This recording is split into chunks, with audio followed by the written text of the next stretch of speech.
మంచినీటి ట్యాంకర్ అదుపు తప్పై విద్యుత్ స్తంభాన్ని ఢీకొని బోల్తాపడిన ఘటన బాపట్ల జిల్లా వేటపాలెం మండలం పాపాయిపాలెం రహదారిలో చోటు చేసుకుంది. వాడరేవు పిడుగురాళ్ల నేచురల్ హైవే నిర్మాణ పనులు చేస్తున్న కూలీలకు మంచినీళ్లు సప్లై చేసే ట్యాంకర్ బోల్తాపడింది. లక్ష్మీపురం నుండి మంచినీటితో వెళ్తున్న ట్యాంకర్ ఒక్కసారిగా అదుపు తప్పి మార్గమధ్యంలో పాపాయిపాలెం వద్ద బోల్తాపడింది. డ్రైవర్ మద్యం మత్తులో ఉండటంతో స్టీరింగ్ కంట్రోల్ కాకపోవడంతో అదుపు తప్పి బోల్తాపడినట్లు స్థానికులు చెబుతున్నారు. అప్రమత్తమైన విద్యుత్ అధికారులు సరఫరా నిలిపివేశారు. ఈ ప్రమాదం నుండి ట్రాక్టర్ డ్రైవర్ సురక్షితంగా బయటపడ్డారు.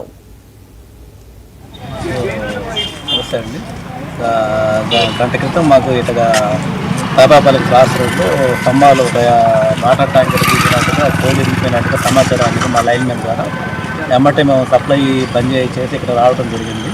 ఇప్పుడు చూసే అది వాటర్ ట్యాంకర్ మొత్తం ఫోన్ అంతా గుర్తు చేసి మొత్తం ఫోన్ అంతా ఇరిగిపోయి ట్యాంకర్ కూడా అది పడిపోయిందండి. డ్రైవర్ కూడా ఆయన మత్తులో ఉన్నారు. ఈ పరంగా మేము ఏంటంటే వాళ్ళ ఓనర్కి వాళ్ళకి తెలియపరిచేది. ఆ తెలియపరిచి వాళ్ళ కాంపన్సేషన్ ఏమైతే ఉందో ఫోన్ జరిగింది కావచ్చు, కండక్టర్ కూడా మొత్తం డ్యామేజ్ అయ్యింది.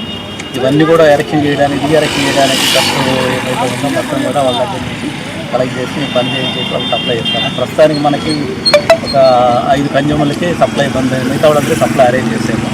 ఒక ఈ లైన్ మాత్రం సప్లై బంద్ కదా, ఒక 2 అవర్స్లో కొంచెం రికవరీ చేసి వాళ్ళకి సప్లై ఏర్పాటు చేస్తాం.